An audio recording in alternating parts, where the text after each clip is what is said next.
Jaffa Gate into the old city here. This is it is the main gate. It is the main place where everyone comes to the old city today. As you come into Jaffa Gate, this is the first part of the city that you actually see, and it is full of old shops. And the first quarter that we coming into the Jaffa Gate, is the Armenian quarter. The city is divided into 4 quarters: the Armenian quarter, the Jewish quarter, the Muslim quarter, and the Christian quarter. Several ways to go around the old city. You can actually go right through the center, which we've have avoided this time, and we're going on the outskirts streets through the Armenian quarter, which you can go by and bypass all the thousands of shops that go down through the city streets. And this way here we can get around to the Kotel, which is where the Wailing Wall is. And it is the Lion's Gate that we'll be coming to now, that takes you out to the Tomb of David. And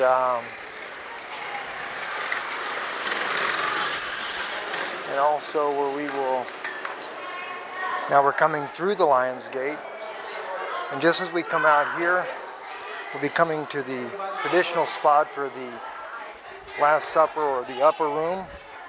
Also, it sits right above King David's tomb. And of course, this is where Israel has allowed the Pope a seat, which is nothing but short of blasphemy. Once you come out the Lion's Gate there and turn eastward, we actually get an incredible view. It overlooks the Kidron Valley, and of course the Mount of Olives being the mountain opposite of Mount Moriah.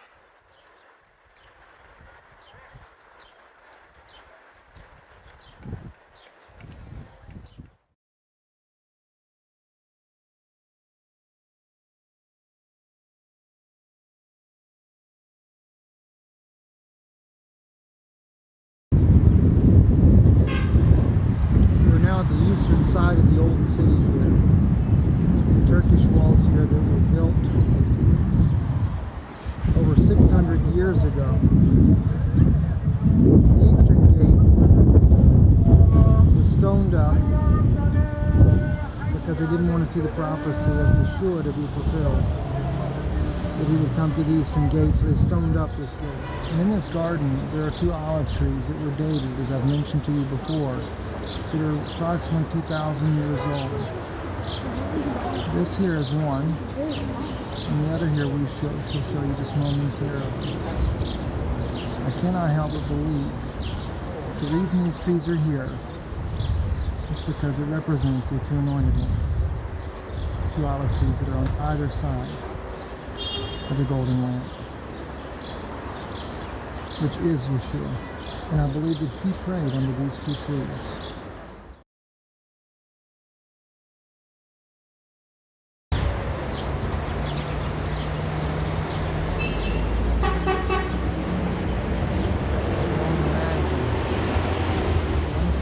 Now we've entered into the area here where Caiaphas' house once sat, and we will be able to see the ruins now. The interesting thing, we are here at the site where Peter actually denied Yeshua 3 times when Yeshua was brought up here to Caiaphas' house for being questioned by the high priest. This statue here was done as a memorial of that particular period. These were the steps that he was led up. 10 years ago when I lived here, we were able to walk up and down these steps. But it is a little bit of a rugged terrain, and no doubt that is probably one of the reasons why they have gated off the area and no longer allow it. But he can't. What you're seeing here, if you're coming up the steps, it would be to your right hand. These are the actual ruins of part of Caiaphas' house. The quarters, the rooms. That's actually, you can make it out, this is actually two different rooms right in here. And there is a set of steps there that lead up out to another portion of this of the house there. Right there, the other steps coming up out. So it was actually a very large house. Now this was part of the old city. This was actually part of the old city at that time, which also just back in behind this area here is where more ruins have been discovered. As far as for the city itself, or the city of David as it's called. And as you can see in the distance there is the Temple Mount. You can see the top of the Dome of the Rock there.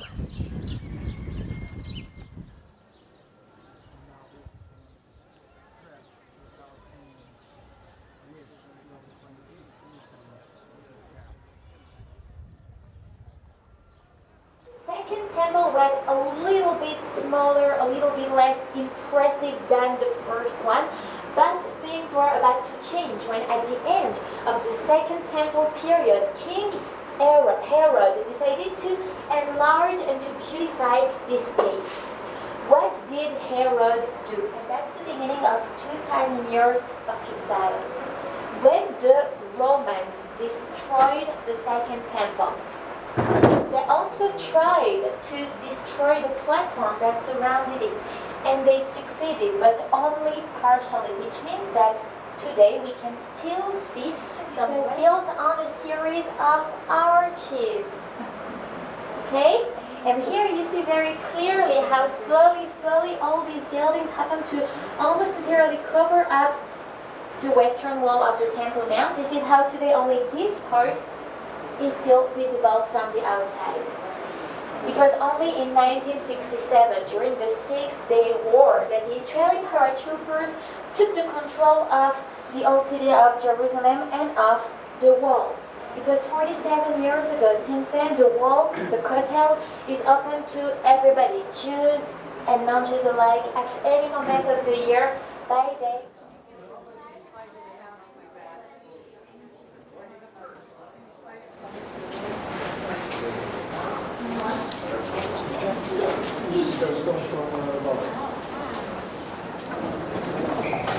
Still working our way through the tunnels, working our way to the Temple Mount, the western wall.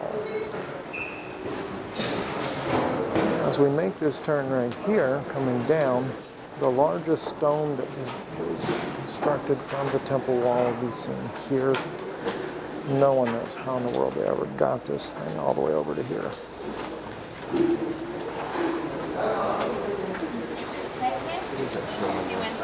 Since we entered the tunnels, we are in front of the continuation of the western wall.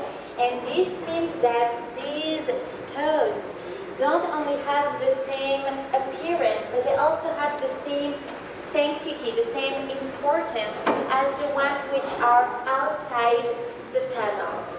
Look at these blocks. See that they're big, they're beautiful, and we can see this carved frame all around of every one of these stones. And that's a very important detail, because from now on, each time you'll be in front of the western wall, and that you'll see big, beautiful stones like this with a carved frame all around of every one of them, you'll know that you're in front of original stones from 2,000 years ago, from the time of the Second Temple period. Now we're walking along the western wall of the Temple Mount, and still you can see the stones are just massive.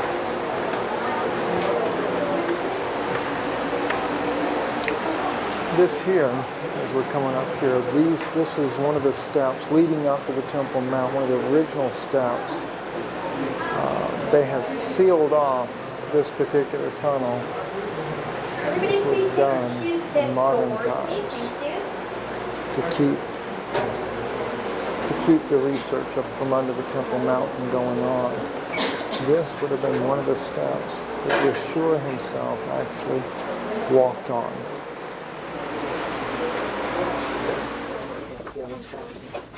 Now we're going along the western wall, one of the tightest part of the tunnels, but you will soon be able to look right down through the glass where we will walk over some of the, where you can actually see where the stones were thrown down from the Temple Mount, which were part of the temple itself 2,000 years ago.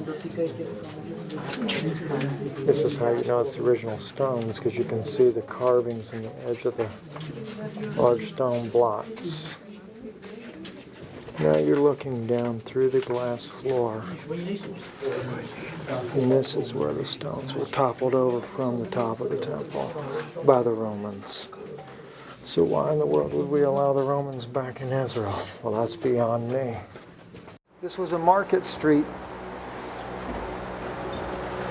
These were the columns. This was actually a market area here. These are the original stones from 2,000 years ago.